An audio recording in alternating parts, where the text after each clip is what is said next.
Sud Radio Auto, l'occasion rêvée. Avec AD, le réseau 2000 garagistes et carrossiers multimarques. Chaque samedi matin, Sud Radio et ses partenaires de Mobility TV essayent pour vous un véhicule sur le marché de l'occasion, un marché en pleine mutation et qui est une des révélations d'ailleurs des dernières années. Dans un instant, on essaie pour vous la Hyundai Kona électrique, mais avant ça, on trouve notre premier invité qui va nous présenter l'invention de son entreprise. Bonjour à vous, Cédric Bernard. Bonjour. On est ravis de vous accueillir sur Sud Radio.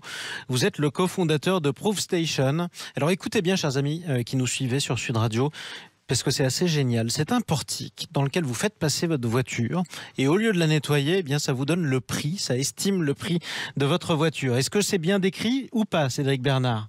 Oui, tout à fait, c'est exactement ça. Ouais. C'est un scanner automobile qui vous permet en fait d'avoir une évaluation automatisée du coût de votre véhicule.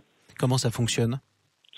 Alors, ça fonctionne de manière très simple. Donc, en fait, on déploie ça aujourd'hui avec nos partenaires qui sont notamment Carrefour, Michelin et un groupe qui s'appelle BCA. On déploie ça donc en fait sur les parkings des hypermarchés Carrefour où le but c'est de pouvoir permettre au consommateur de vendre son véhicule de manière beaucoup plus simple qu'aujourd'hui où globalement il a le choix entre se déplacer pour aller dans une concession traditionnelle ou se débrouiller pour le faire seul en ligne, etc. Tout en négociant. Alors que là on négocie pas avec le portique, mais le portique donne une bonne idée. Bah ouais, exactement. Si vous voulez, en fait, le but c'est de réduire le temps. Donc en fait, vous avez des scanners qui sont à disposition dans plusieurs hypermarchés Carrefour. Pour le client, ça fonctionne de manière très simple. En fait, vous arrivez, il y a une borne interactive qui vous permet de saisir quelques informations sur votre véhicule, comme le kilométrage, par exemple. Vous n'avez plus qu'ensuite à passer dans le scanner. Donc, ça dure 3 secondes pour réaliser l'inspection de votre véhicule. À ce moment-là, vous pouvez repartir et vous allez recevoir quelques minutes après un engagement ferme d'achat pour votre véhicule. Donc c'est complètement libre accès, il n'y a pas besoin de prendre rendez-vous et le scanner est là pour donner un avis totalement impartial sur l'état général du coût de votre véhicule. Alors un avis impartial sur quoi ? Il va regarder quoi ? Des rayures par exemple, quelques chocs, et c'est après tout normal sur un véhicule d'occasion ? Oui, en fait, faut savoir que si vous voulez, entre le prix de votre voiture sur des estimations que vous pouvez faire en ligne et le prix réel, les conditions d'achat que peut vous faire un professionnel lors de l'achat-cash de votre voiture, ce qui va changer la donne, en fait, c'est l'état général du véhicule. Donc effectivement, est-ce que vous avez des rayures ? Est-ce que le pare-brise est fendu ? Est-ce qu'il y a des jantes potentiellement à changer, des éléments à réparer ? Bien sûr, tout n'est pas réparé en fonction de l'âge ou du kilométrage du véhicule. Il y a des quotas de vétusté qui sont bientôt pris en compte pour avoir un prix le plus cohérent possible. Mais on le fait du coup de manière maintenant complètement impartiale puisque la machine va tout détecter et du coup permet d'avoir le prix le plus juste pour votre véhicule aujourd'hui sur le marché. Et elle parvient aussi à détecter ce qu'il y a à l'intérieur du véhicule, je sais pas, par exemple les sièges, l'habitacle. Alors pour tout ce qui est en fait la partie mécanique, habitacle, etc., en fait aujourd'hui les véhicules sont suffisamment fiables, comme il y a 2 données qui sont communiquées par le client, comme le kilométrage ou nous, une qu'on récolte qui est l'âge. Il y a un plan de maintenance associé à chaque véhicule, donc il est très facile pour nous de savoir quelles sont les potentielles opérations de maintenance à réaliser sur le véhicule. Donc ce qui est important ensuite pour nous et nos partenaires, c'est de connaître l'état général de votre voiture pour pouvoir vous donner un prix. Ça c'est le plus important, mais en tout cas c'est une invention particulièrement efficace. Merci beaucoup Cédric Bernard. Merci à vous. Co-fondateur de Proof Station. Allez, tout de suite, on essaye pour vous un véhicule d'occasion. On ne passe pas par le portique. Sud Radio Auto, l'occasion rêvée. Notre portique, ce sont 3 spécialistes qu'on est ravis d'accueillir sur Sud Radio. Thierry Combabessou, bonjour à vous. Bonjour Jean-Marie. Responsable du développement de VP Auto. Nous sommes également avec Jean-Christophe Lefebvre. Bonjour. Bonjour. Journaliste à Flotte Automobile et Berislav Kovacevic en duplex sur Sud Radio. Bonjour à vous. Bonjour. Consultant Mobility TV. Aujourd'hui, je le disais, on essaie la Hyundai Kona électrique. Tiens, les véhicules électriques qui arrivent sur le marché de l'occasion, on en a assez parlé. Il était temps d'en essayer un. Quel âge, Berislav ? Écoutez, ça c'est un véhicule récent par rapport à tous les véhicules qu'on a le plaisir d'essayer. C'est un véhicule qui est sorti en 2017 et sa version électrique, alors c'est un SUV 5 places, certains diront berline surélevée. Hyundai la classe en SUV, et la version électrique, je le disais, est sortie en 2018 avec un restylage important en 2021. Voilà, donc ça nous donne une idée. On parle de quel prix, Thierry Combabessou ? Alors, tout d'abord, on est sur des volumes qui passent chez nous, qui sont pas énorme, puisqu'on a un marché, on va dire, export qui capte toute l'offre occasion dans les pays scandinaves. Mais nous, ce que l'on observe, c'est... Alors, il y a plusieurs... je ne sais pas si Berislav va revenir dessus, mais je pense qu'il y a deux versions de batterie. Il y a une 39 kg. Tu veux peut-être compléter, Berislav, avant que je reparle du prix? Berislav Kovacevic. Oui, en quelques mots, deux batteries, dont une qui a beaucoup plus de succès que l'autre, c'est la version la plus puissante. Alors, sans rentrer dans tous les détails, une batterie de 40 kW, 136 chevaux en correspondance thermique, avec 305 km d'autonomie, on va dire, supposée. Et la deuxième, qui est en 64 kW, avec un moteur de 204 chevaux, une autonomie de 484, et clairement mesurée dans de nombreux tests à 400 km.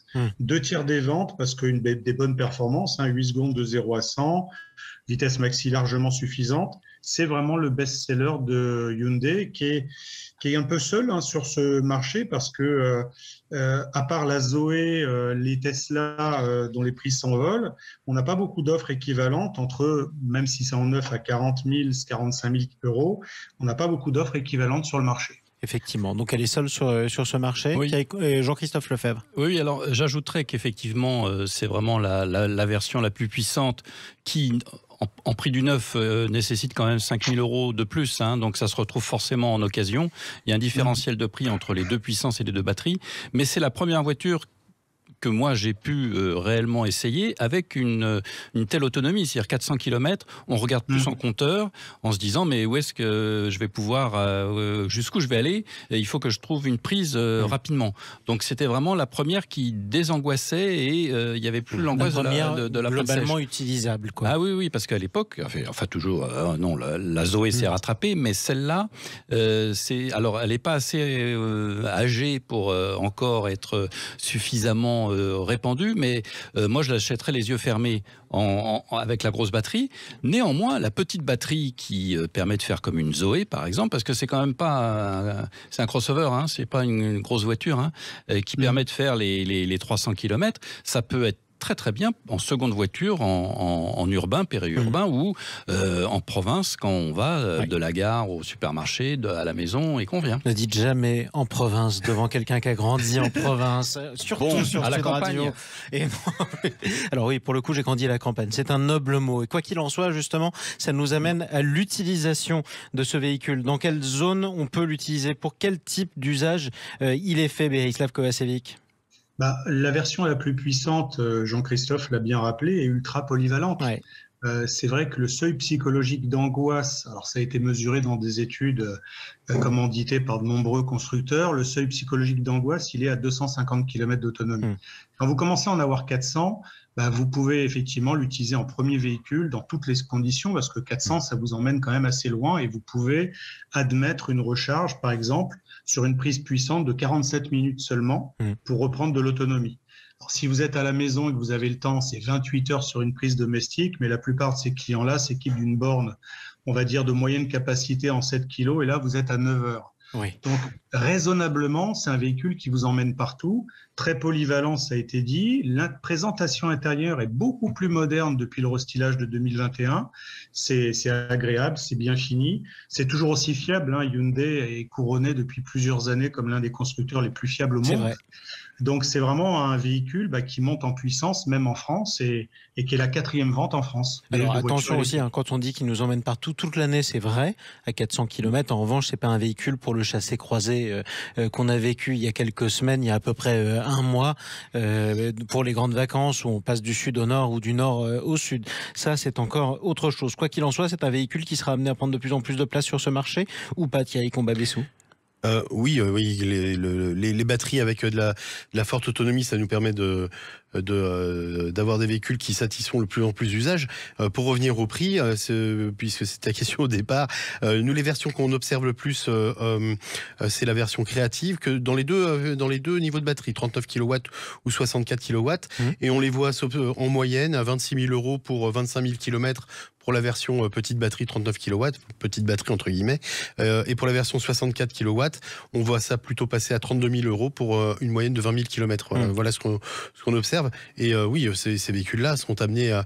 On attend qu'ils soient sur le marché de l'occasion. Et il n'y a pas une cousine germaine Kia qui correspond à peu près Kia Niro, tout à fait, qui vient d'ailleurs d'être renouvelé, mais qui partage exactement les mêmes caractéristiques et la même plateforme que l'on peut également recommander sans faire de tort à Hyundai. Effectivement. Écoutez, on aura recommandé 2 véhicules d'occasion et électriques, comme je vous disais que c'était un marché en pleine mutation. C'est le cas de le souligner. C'est le moment de le souligner. Merci à tous les 3 pour cet essai. Merci. Thierry Combabessou, responsable du développement de VP Auto, Jean-Christophe Lefebvre, journaliste à Flotte Automobile, et Berislav Kovacevic, consultant Mobility TV. Prochain point sur l'occasion rêvée, le marché de l'occasion, c'est samedi prochain sur Sud Radio.